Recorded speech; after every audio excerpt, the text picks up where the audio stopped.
Michael. Again, this is our automated system, and before we look at exactly how it works, kind of in a demo, I'd like to first look at basically our overall control. We'll look at just how this system is built. So, looking at the control of the system specifically, we have three primary interrupts that we work with. The first is a resistive pad.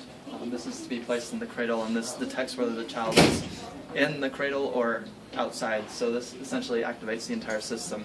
By placing filling resistance on this pad, we understand that the child is in the cradle, and therefore we can activate the system. If not, we can put the system into a low power state.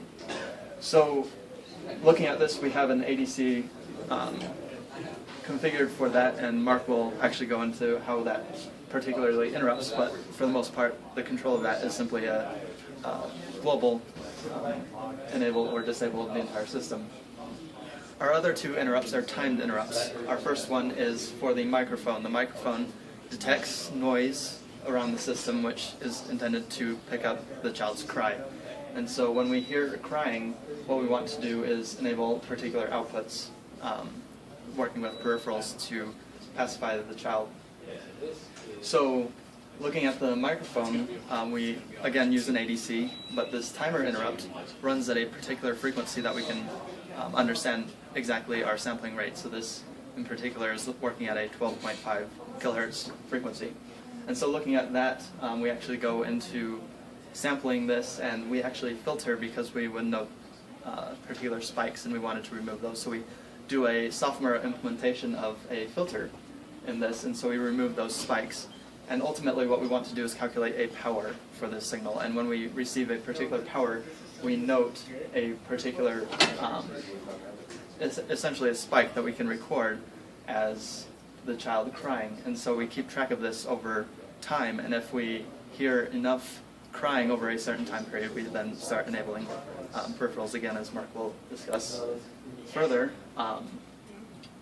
And so finally, to detect if the child is actually crying, we have a third timer interrupt, and this is essentially a system update. This is the main control of the entire system. What this final timer does is it runs at a arbitrary rate. We choose about every 1 second. And what it does is it looks at the buffer that the microphone interrupt is actually working with. It fills up this buffer, and we calculate a signal power. And from that power, we determine, again, these essentially understanding over time if the child's been crying. And this main interrupt essentially performs all of the interactions with the peripherals that we need to activate the system. And this will become more apparent in the demo and as we further discuss the peripherals. But as for me, this is the majority of the control and how our system works overall. My name is Mark, and I'm going to talk a little bit more about the peripherals in our automated Bassinet. So the first component I'm going to talk about are the GPIOs that control the motors. Those are just sets using a register that toggles between a high and a low state. This is our MP3 trigger right here. There is a micro SD card that is preloaded with several different songs. These songs are then decoded by this chip right here to play various songs in MP3 format. It is connected using a UART interface, which operates at 38.4 kilobytes per second and takes one start and stop bit with no parity. The music is output through here, and it also interfaces with the Wi-Fi chip and uses two unique core UART APB inside of Libero. And finally, the final peripheral that uses an ADC. Basically, you can think of this pressure pad as a variable resistor. When there is no force on the pressure pad, the resistance is very low. Once pressure is applied onto the pressure pad, that force increases significantly, and likewise increases the voltage threshold that is seen by the ADC.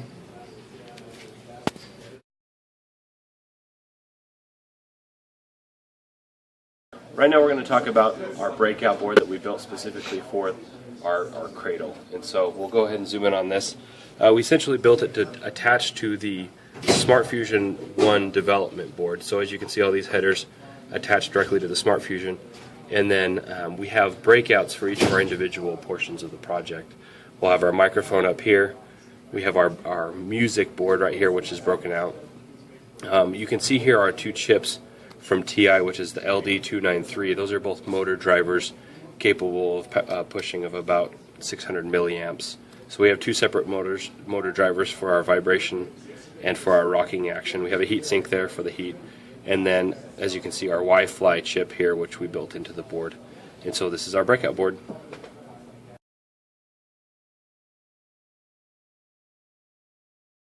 Hi, my name is Callin Morrill, and I'll be going through the demo of our project. So here we have our bundle of joy, our 10-pound bag of flour representing our baby. And what I'm going to do is set it on the resistive pad for demo purposes. In actuality, though, it would be inside the crib, and when you set it down, it would set right on top of the resistive pad. So some other things to go through really quick before we start the demo is I've got PuTTY open just to show us the method that's being used and the noise level. This will be verified through Wi-Fi on my computer, which I'll show in just a second. And we're going to do a simulation of a baby crying. So here we go. I'm going to set that on, and as you can see, it's starting to read. No method is currently being performed. And now I will start the baby crying. And as the baby cries, the noise level goes up. And after it hits a certain amount of time, we start. And now rocking's being used. As you can see, rocking's being used. Next, once rocking's being shown that it's not being effective, then our vibrating motor with its gentle hum goes on.